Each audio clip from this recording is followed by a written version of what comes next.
The internal medicine residency here at Gwinnett, and welcome again to our primary care grand round series. Today we're going to talk about physician burnout, which no one here knows anything about because we all love our jobs and none of us are burned out, right? So, I'm going to introduce our speaker who is going to be giving us this talk, Physician Burnout, Statistics and Solutions, Getting Off Life Support. So our speaker today is Dr. Maisha Claiborne. She is a local to the Atlanta area. She did her undergraduate education at Emory University and her Doctor of Medicine at Morehouse School of Medicine, and her family practice residency at Florida Hospital down in Orlando, Florida, in the land of Mickey. She's had lots of training in sort of integrative and complementary medicine. So she completed a medical acupuncture course at the International Academy of Medical Acupuncture, as well as some training in acupuncture at the Academy of Pain Research, and most recently completed certification with the American Board of Hypnotherapy and the American Board of, you're going to have to tell me again, Neuro-linguistic programming, which she's promised to tell me about in more detail later. Right now she is the CEO and founder of Mind, Body, Spirit Wellness, Inc., which is a wellness site for physicians, as well as an integrative medicine and acupuncture clinic, which is in Atlanta, Georgia, and is the medical director of a bioidentical HRT clinic called eHormones MD. She's going to talk to us today about how all of us can actually get more quality out of the work we do and prevent physician burnout. Thank you very much, Dr. Claiborne. Thank you.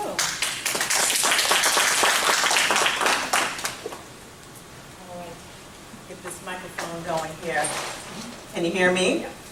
Excellent. Good morning. Good morning. I'm really excited to be here doing this topic today, and I know some of you are here for the CME, and some of you are here because you're actually interested in the topic, and then some of you are just here for the free food. And we all know how food draws everyone in. But why I'm here is because I know that we have a lot of residents here, but when I was a resident back in 2004, when I graduated from residency, I actually came out feeling that sense of burnout. So what you're going to find out is that burnout doesn't just start after you start practicing medicine. It actually starts, studies show, in medical school. All right. So even residents can be experiencing burnout. So when I was a resident and I was coming out of residency, I actually was ready to quit. I was done. And I had watched many of the residents before me graduate, get jobs, and then quit those jobs within months. Get another job, and then quit those jobs within months. Because they were working the same 60 to 80 hours a week that we were working as residents. So, I actually designed my career around having a life that I love rather than doing the opposite. And why I do this topic is to be able to empower physicians that is possible for you all to do the same. So for whatever reason that you're here, I hope you get the intention of this workshop, which is, number one, just to provide a contextual shift around what it is to access your well-being. And I want to make sure I'm not standing in front of the mic here. What it is to access to providing the highest well-being so you can provide the best patient care, and to really be enrolled in taking self-care daily actions. So that's the main intention of this workshop. So we're going to start by distinguishing what burnout is, and then kind of distinguish the difference between burnout and stress. So burnout is actually the state of emotional exhaustion. Now, of course, as residents, I'm sure even as practicing physicians, you know what it's like to actually be emotionally exhausted at the end of the day. And you come home and you're just done, you're drained. Well, over a long period of time and due to excessive and prolonged exposure to stress, you can have this exhaustion that's characterized by the inability to recover after you've taken a leave, like a vacation. And we'll talk a little bit more about that. Now, to distinguish between stress and burnout, when we talk about stress, stress is associated with too much. So too many patients, or too much demand, or there's just too much of something. And when you're stressed, we all know that we're stressed out, or when we're stressed out. When we're stressed, you can actually see that if you've got some control over the situation, things might actually get better. Whereas with burnout, it's more associated with a void or an emptiness, or like a lack of motivation, until you get to the point where there's a hopelessness. So the big difference between burnout and stress is, when you're stressed, but burnout's a little bit more insidious. And we're going to start to talk about that. There's 3 major key symptoms of provider burnout. And the first is emotional exhaustion. We talked about that, just being drained. How many of you know what it is to be emotionally exhausted? Some of the residents are raising their hand already. Some of you not quite there yet. Give it time. Then there's depersonalization. Now, the characteristic of depersonalization, and this is something that happens, I think, when you get further into practice, is that it's characterized by a cynicism. You start to get a detachment from the emotions, and it's also known as compassion fatigue. Okay? And then the third is a reduced sense of accomplishment. This is where you get to the point where you're wondering if you even make a difference anymore. So this is sort of the extreme of burnout. Now, there are physical symptoms of burnout, there are emotional or behavioral symptoms of burnout, and there are emotional symptoms of burnout. We're going to talk about all of these. So the physical symptoms of burnout are just that physical exhaustion, being tired all the time. As a resident, you're just going to experience that because of the amount of hours that you work. Now, I will say this, I know that now that there's the whole 80-hour-a-week rule with residents, and back, I hate to say this, it dates me, back in my day, I was part of the class that implemented the 80-hour-a-week rule. So, when there was no 80-hour-a-week rule, this physical exhaustion was even more so. But as internal medicine residents, the amount of patients that you have to see per day, the amount of hours that you have to work, when you have to take call over and over again, that does lead to a physical exhaustion. Sometimes you can start to get lowered immunity when you're not getting enough sleep. So physical characteristics, you get more illnesses. You tend to have more muscle aches and pains, and you may even have sleep disruption in sleep, which in residency you're going to have anyway. But as providers in the field, you may have deep disruption in sleep, and you may have appetite issues as well, which clearly we're not having here. So, when you get to the point of burnout, you're not the only one that notices it. Colleagues notice it, and patients know it. Patients can sense this, and to the point where sometimes patients will even comment on it. Some of the emotional signs of burnout, when you start to have that sense of failure or that self-doubt, or like I said earlier, whether you're making a difference or not, the feeling of being helpless or trapped. Oftentimes, we have spent a lot of money to get our degrees. And so, once you're out in the world and you may have a family, there may be a sense of feeling trapped. This can lead to burnout. Detachment, feeling alone in the world. Often, we as physicians tend to suffer in silence. And I'll say a little bit more about that a little bit later. Loss of motivation, again, that increasingly cynical and negative outlook with regard to your career in medicine. And then, overall, decreased sense of satisfaction and accomplishment. Now, the behavioral signs and symptoms are something that you may not notice in yourself, but colleagues may notice, or you may notice in a colleague. So these are the things to be looking at out for other people. Now, you might be willing to admit this to yourself if these are some of the things that you're experiencing as well. But withdrawing from responsibility is a sign of burnout. And isolating yourself from others. So if you're going home and you're not socializing at all you're doing is going home and sitting in front of the TV. This is where substance abuse starts to come in. If you're self-medicating with alcohol, procrastinating and taking longer to get things done, even skipping work or arriving late, leaving early. These are some of the behavioral symptoms of burnout. And a lot of times, like I said, this is something that your colleague may more notice than you, or you may notice more than your colleague. This is an opportunity to be a support to your colleague, or to say, hey, what's going on, and to notice that they may be burning out. So when you look at, this actually is a cartoon that was done by actually a physician, and you look at the specialties, there are specialties that are more prone to burnout than others. Now, there is a physician lifestyle report that's done every year, and one came out in 2015. It's a report where data is gathered from physicians all over the country, and they gave a report on symptoms of burnout, the causes of burnout, and this is some of the data from that. So the top 10 specialties for burnout: critical care. Now, do we have anyone that's either in critical care or planning on going into critical care in the room? No? Okay. Emergency medicine, family medicine, I'm a family practitioner. Internal medicine, right? Surgery, general surgery, any surgeons in the room? Okay. We have HIV, infectious disease in the room, yes. Radiology. It surprises me that radiology has such a high burnout percentage. And I'm not sure what's behind that, but I can do some research. OBGYN, any OBGYNs in the room? Women's health, okay. Neurology and urology.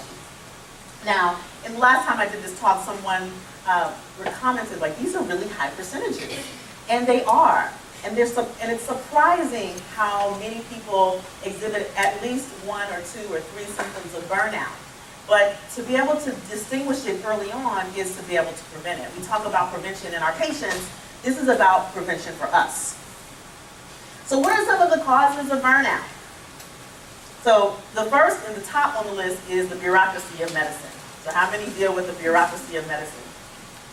Yeah, residents already should be, probably are starting to deal with that. But really, when you get out in practice is when you do it. Spending too many hours at work, not enough high income. I'm sure residents can relate to that. The impact of the Affordable Care Act. Feeling like a cog in the wheel. So these are some of the top symptoms. The computerization of practice is one of the top 5. Now, I suspect that the younger the doctors get, the less that's going to be a problem, because I think now they're sort of raising, we're sort of raising physicians on electronic medical records, so it's becoming a natural part. But for physicians who are out of practice, who are having to switch over from paper charts, who are having to get used to electronic medical records, this is a stressor. Also, when they look at the data, women tend to experience more burnout than men. So ladies. So what's the impact? The impact is, as you can see here, depression and addiction and failed relationships and at its worst, physician suicide. So when we look at physician suicide, we have a risk of 2 to 3 times the population for suicide. And women inside of that have a 250 to 400% higher risk for suicide attempts, while men have a 70% higher risk of death from suicide. And we know that the manner of suicide, taking your own life, the method is what determines the percentage of death, really. So I think with men, they tend to take a lot more violent approach to suicide, and that's why the death rate is so much higher inside of our community than in women. And another reason that I'm so passionate about bringing this topic is because I actually have experienced colleagues of mine in the 11 years that I've been practicing fall to suicide, fall to addiction, fall to depression. And part of the reason is because we as physicians, and we're going to talk about this, suffer in silence. And so if there's any takeaway from this talk, it's to stop suffering in silence. If you experience any level of burnout, if you see a colleague, we have to become we have to begin to the word that I'm trying to figure out, garner a culture of wellness in our community. So when we talk about addiction, we actually have the same incidence of addiction or prevalence of addiction as the general population, but we just have a higher risk for use of prescription drugs. And we tend to self-medicate. We have access, we have higher access. So it makes sense. Now the impact that burnout has is not just on us, but it's on the people around us. So when you look at the impact on staff, it may be morale. It may be their performance. It may be that they're unwilling to communicate when something's wrong or when something's going awry, either in the practice or in their own personal life. So you may be missing something critical going on with your staff because they're not communicating. And it may actually manifest in high turnover or difficulty in retaining staff in your office or in your group. Now the patients, it impacts patient satisfaction. You know, that whole attitude of cynicism and resignation, it comes across when we see our patients. And so it impacts the trust, it impacts the satisfaction, and ultimately it impacts patient adherence, which trickles down to patient outcomes. So if patients don't trust you, they're most likely not going to do what you say, and then you get those bad outcomes. And there is literature behind this. Now, at the end of this talk, I do have a list of references, so I will be emailing this, and Anne actually has a copy of it as well. So if you'd like to see some of the references that this talk is based on, then you can look at the back of the talk. So what are some of the root causes of burnout? We talked about some of the things that physicians listed as why they feel burnout, but what are really the root causes? It starts with the culture. You know, we have this culture that we are these kind of strong, silent, types that don't show a hint of weakness, that can't show a hint of weakness, and there are implications for showing that weakness. There's concern for our license. There's concern for how our peers may think. And so, there's this culture that starts in the medical training that has us be sort of stoic inside of our community. But what I can see in working with residents and working with medical students is that the culture is changing. People are starting to put more focus on physician well-being, and that I'm really happy about. The other thing is the practice environment. So, physicians are expected to work these long hours with a lot of personal demand and a lot of personal sacrifice. And then, on top of that, we spend a large portion of our time now doing paperwork and dealing with the bureaucracy of medicine.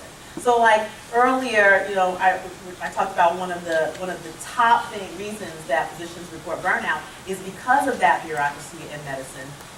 Now, instead of just being the doctor, like it sort of used to be back in the day, we now are spending less and less of time with the patients and more time on the computer and on the paperwork and on the insurance things. So there's this shift away from doing the thing that we actually went to medical school to do, that we love to do, which is disconnecting us from the feeling of satisfaction and fulfillment.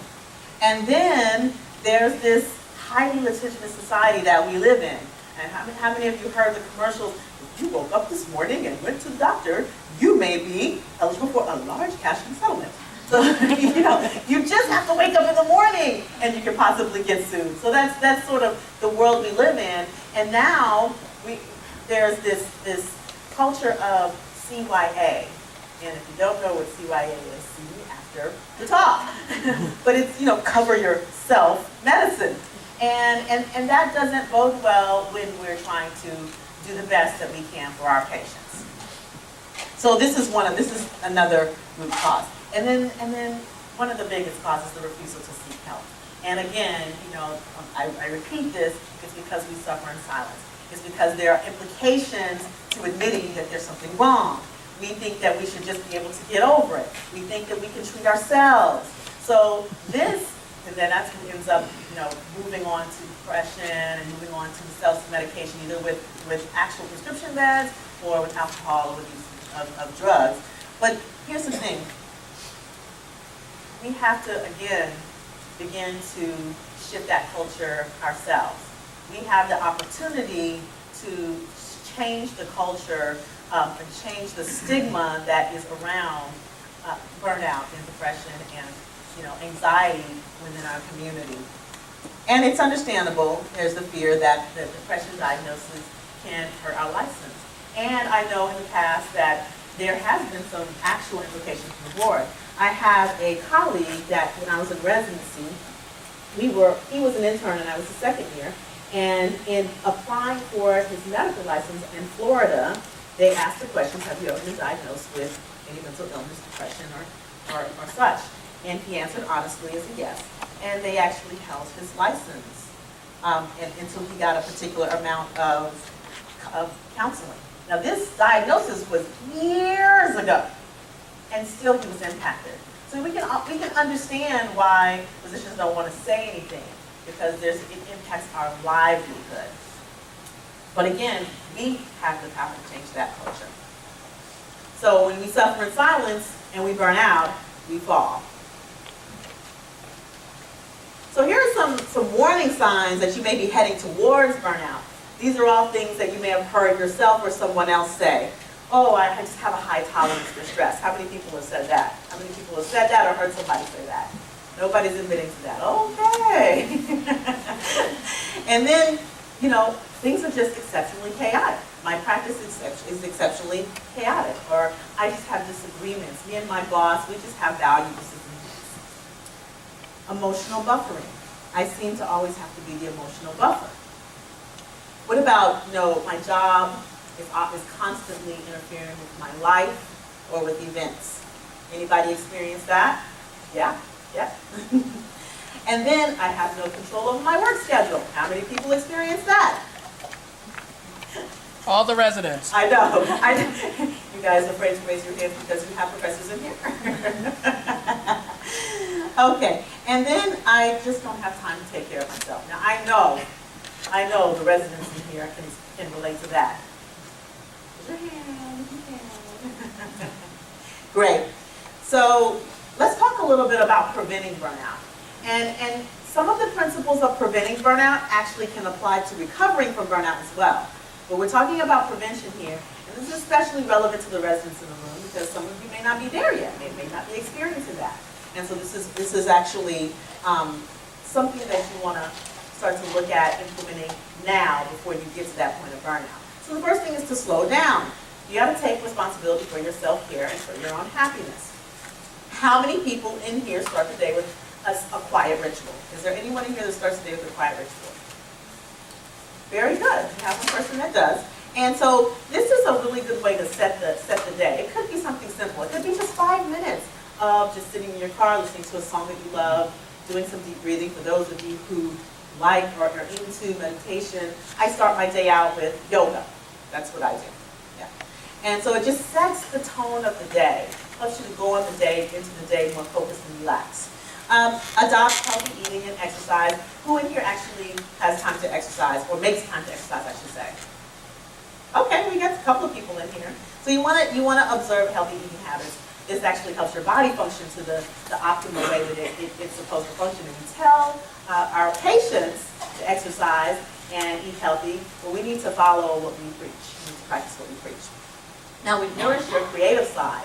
Anybody in here and take time to engage in a hobby at least once a week? Who has hobbies? Who has an artsy side to them? Anybody like music? Anybody play music? Anybody paint? Anybody write? This bunch over here is a quiet bunch. I see this side is winning. This side is totally winning. Come on! Very good, very good. So yeah, you want to take time to, if you don't have a hobby, it's a good idea to look into what is it that you like to do. And it seems like in residency, you have no time for hobbies. But I did my residency once, and I did it before the 80-hour week rule. And I used to go rollerblading 3 times a week. it was essential. And then, you know, I also love to salsa dance and I write poetry. So, you know, you take time to, at least once a week, to put aside an hour or a couple of hours to engage into some type of hobby or thing that you love, creative thing that you love. Socializing, you all socialize? Yes, no, maybe so. Okay, I see some heads moving over there. All right. They're alive.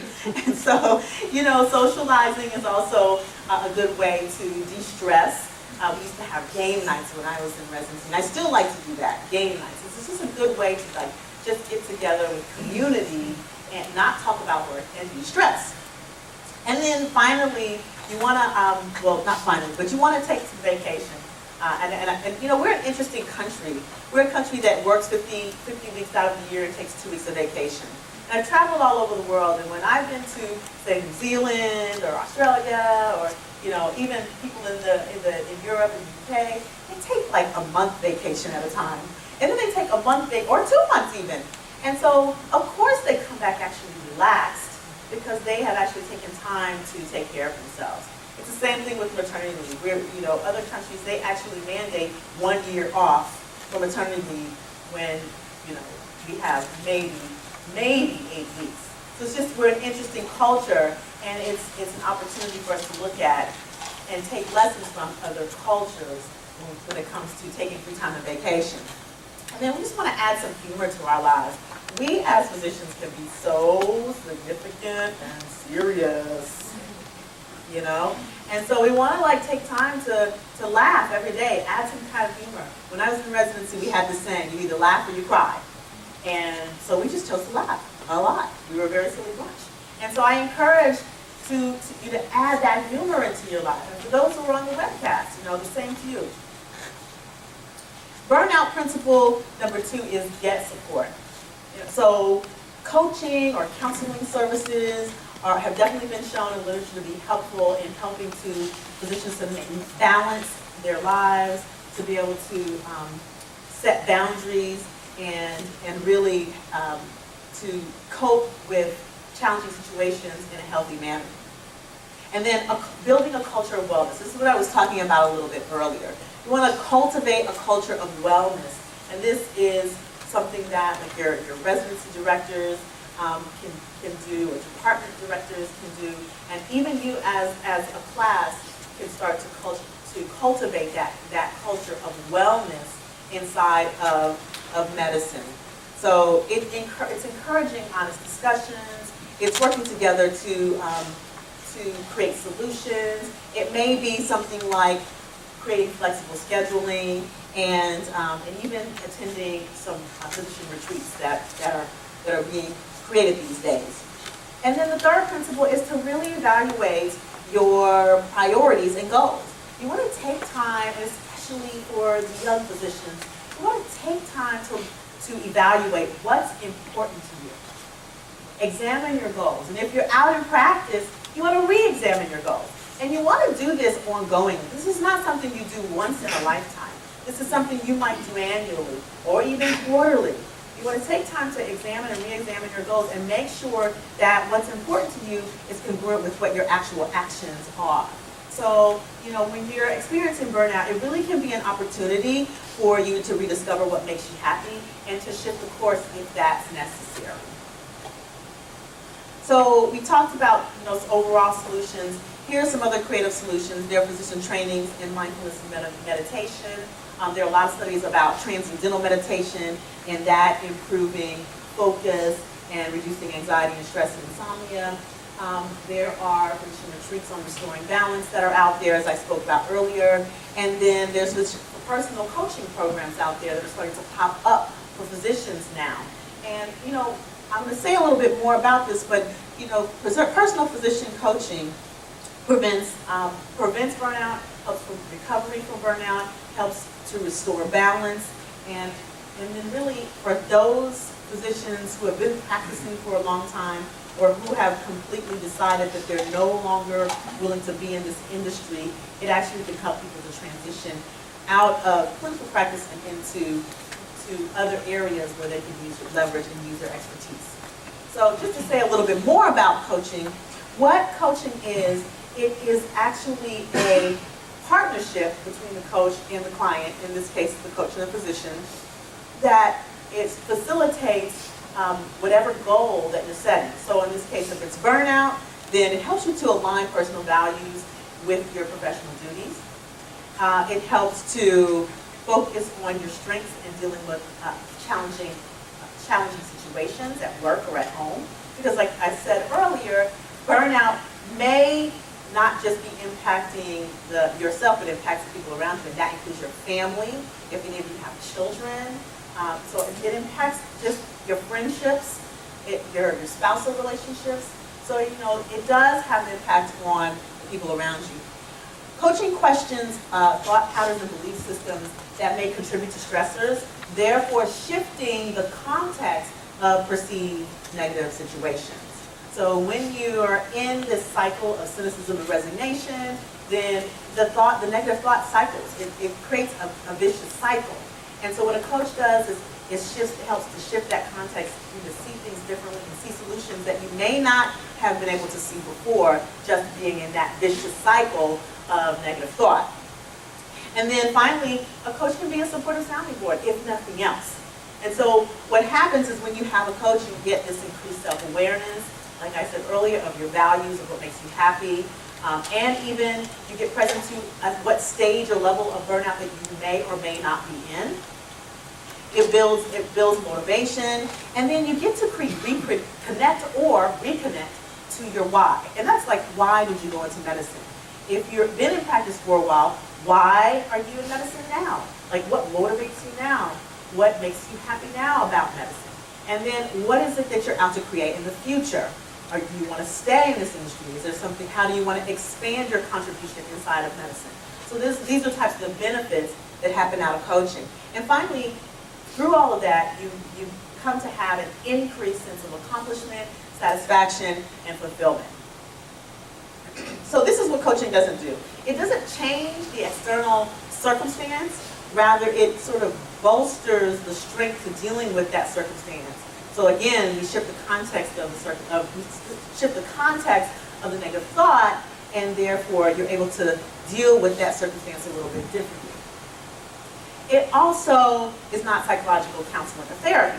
So if you're experiencing major depressive disorder, or if you're experiencing addiction of any type, abuse or addiction of any type, where substance is concerned, this is not the solution necessarily. It can be, you can have coaching concomitant with whatever other service that you need. This is not the sole solution.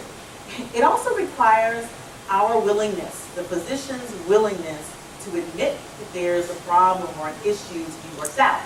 So if you're not willing to admit and you want to continue to suffer in silence, then you're not going to have access to this increased satisfaction, motivation, and fulfillment. So it just requires that willingness and the motivation to do the work to change. So, these are some of the solutions around burnout, some of the impacts we've talked about. And what I want to do now is to sort of end with an inquiry about what it looks like to make yourself a priority, what does it mean, and why is it even important. So before we go forward, I want everyone to look for a partner. If you're not sitting next to a partner, get next to a partner, because we're going to do a little interactive exercise here. And if we have an uneven number, then you can be in groups of 3. So get yourself a partner. It'll take just a minute to do that.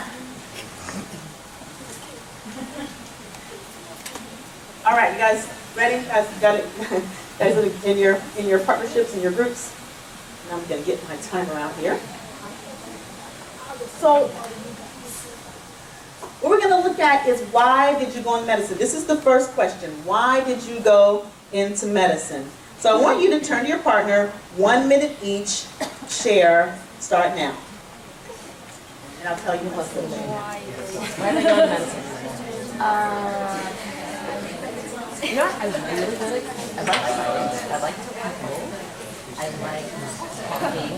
And this is the job that I could find that would make all of those things happen all at the same time. It's good, it's happening. Yes. I found that after getting to college and initially not wanting to be a doctor because I thought that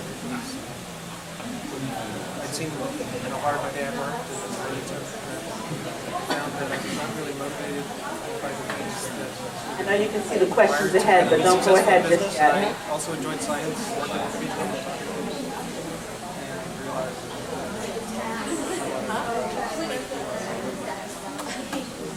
If you haven't switched already, switch. Why did you go into medicine?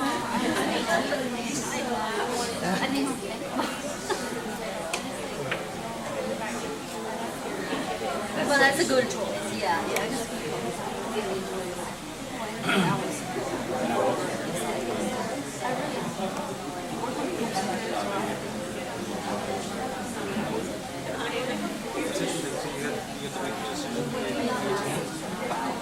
Now look at me.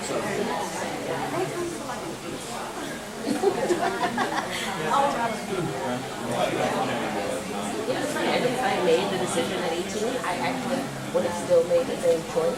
I started. All right, start to wrap it up. So I almost didn't exactly acknowledge the reflection.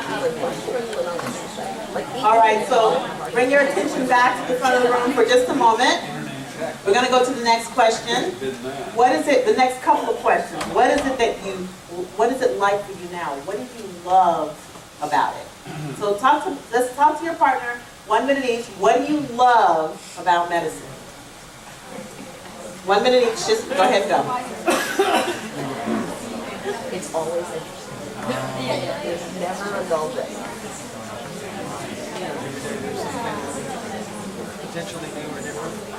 Most days there's something that's surprising.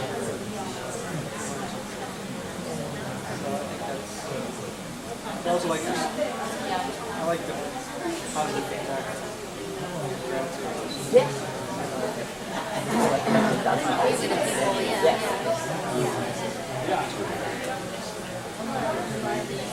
I'm sure teaching, the other part of teaching.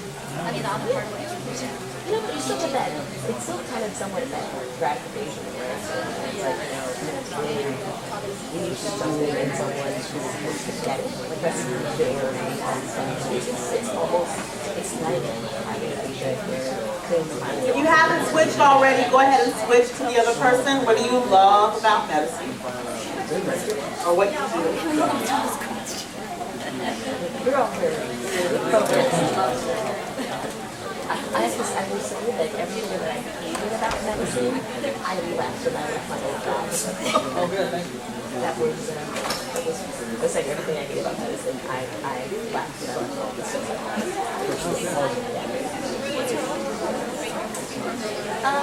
I was like jack of all trades in my old job. So like I had like 18 different things I was doing. So I went to medical school, like I had like my little private academic practice, and I ran our HIV clinic at the Children's Hospital. And it's, Start to wrap it up. Lots of bureaucracy. And bring your attention back to the front of the room. So, before we move on to the next question, I want to hear from one person, one brave soul to raise their hand and tell me, what is it that, why did you go into medicine, what is it you like about it? Who's going to be that brave soul?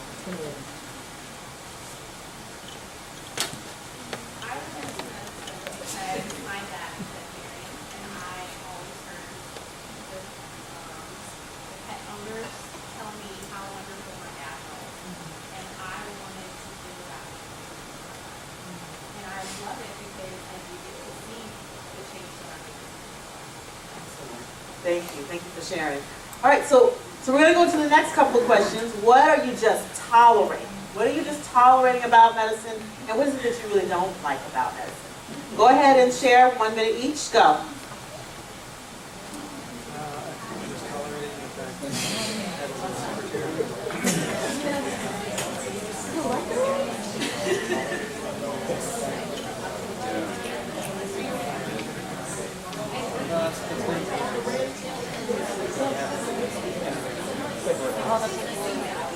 They were.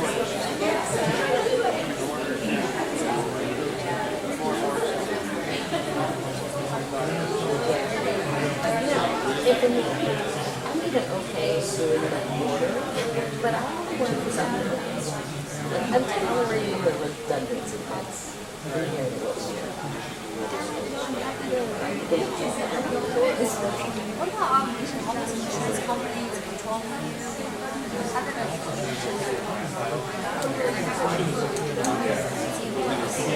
Go ahead and switch if you haven't already switched. Yeah, take a look. I kind of do like insurance companies because, you know, I like to think that if given the right information, that we would all make decisions that in the patient's best interest. I have a little problem with the society that does, but rather than that simply right but at this point, it's all, you know, the assumption that we're all going to make a decision for the wrong reason. Like somebody bought us drug, you know, somebody needs to go on something. And I think it is very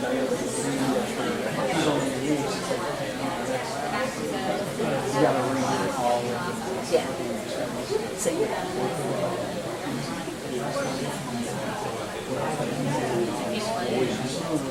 Go ahead and start to wrap it up. And bring your attention to the front of the room for just a moment. And we're going to go to the next question. What are you just resigned and cynical about with regard to medicine, with regard to your career, with regard to what's happening after residency? What are you just resigned and cynical about? Go ahead and share with your partner. 1 minute each. Go.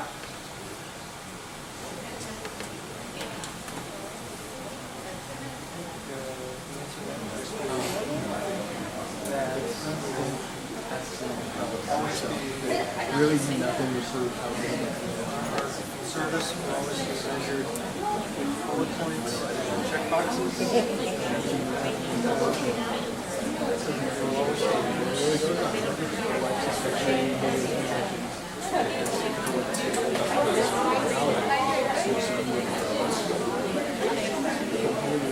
An effort to reduce costs for expenditures and focus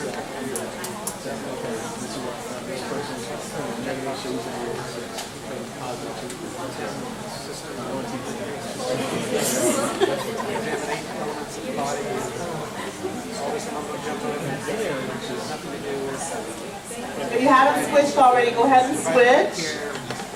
just the order to justify building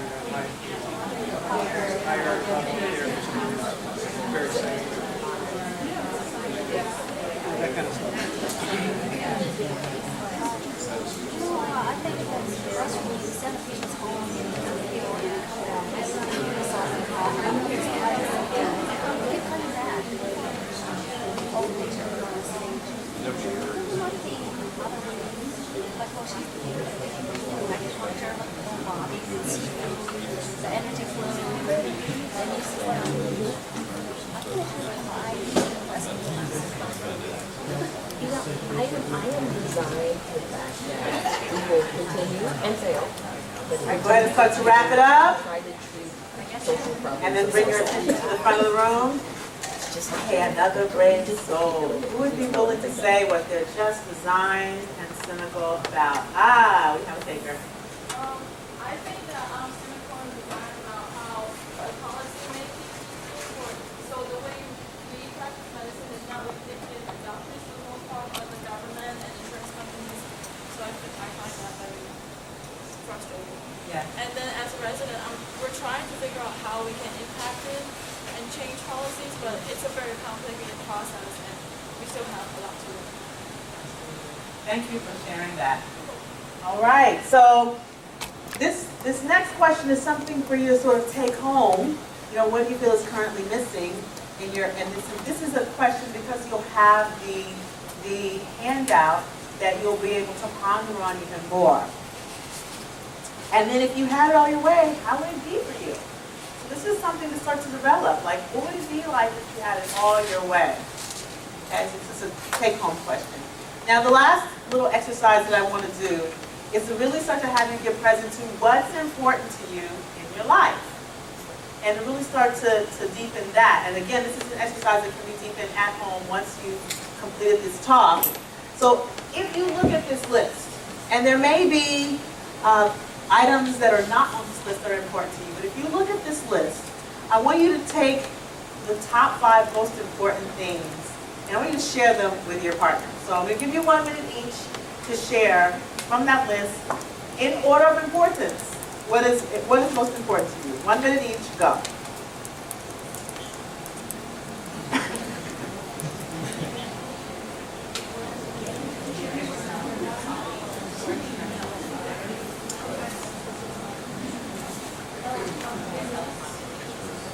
It's certainly not trouble. It's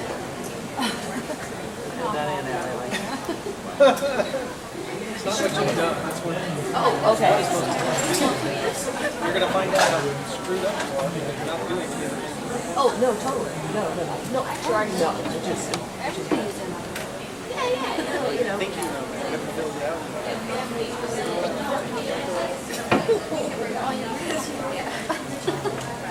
No, it's cool. Other changes, it's 10 years. I want to think I'm better than anybody else. I don't want to float. If you haven't switched already, go ahead and switch. Top 5 most important areas from this list.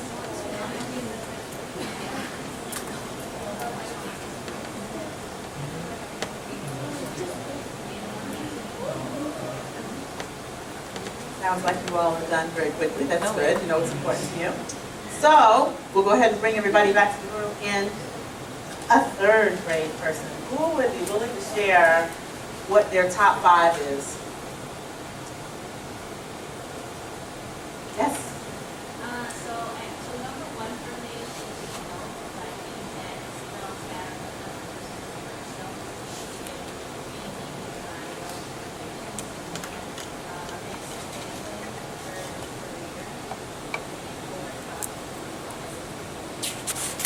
Excellent, excellent.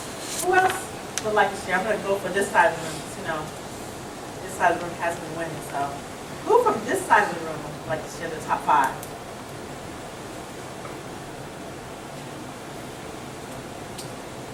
There's someone over here. Ah, there we go.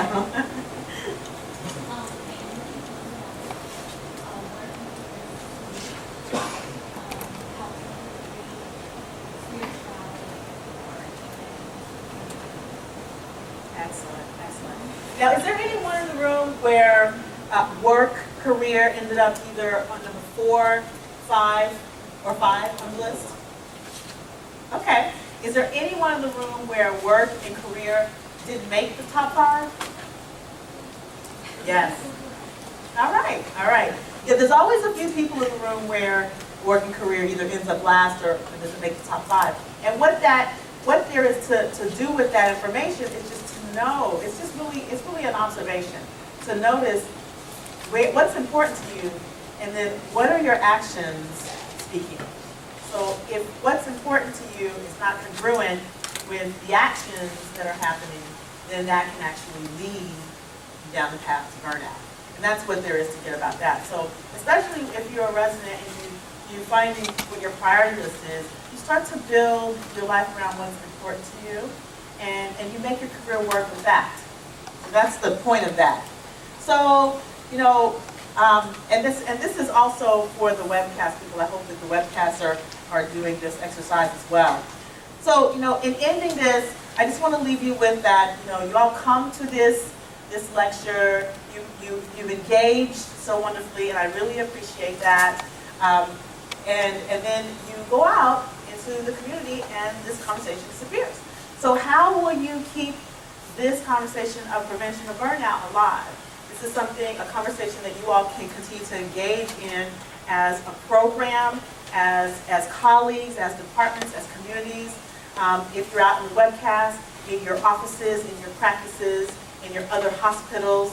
So, you know, I encourage you to create some type of structure, whether it be like an ongoing conversation or meeting, to further this conversation, because it really is, burnout really is an epidemic, and what's happening is, residents are coming out into practice, and physicians are burning out within 10 to 15 years. That's a really short time to be in practice, when a lot of people are in practice 20 and 30 and 40 years. So if we want longevity in our career, then we need to figure out how to reconnect with the love and keep and sustain that through preventing burnout. So what becomes possible when we put our oxygen mask on first is increased satisfaction, increased prosperity, increased well-being, leading to more patient satisfaction, patient adherence, and better patient outcomes and well-being, which of course is where we all went into medicine, is to help our patients, to help other people. So let's get ourselves off life support and go out there and be well. Thank you so much for allowing me to be here today.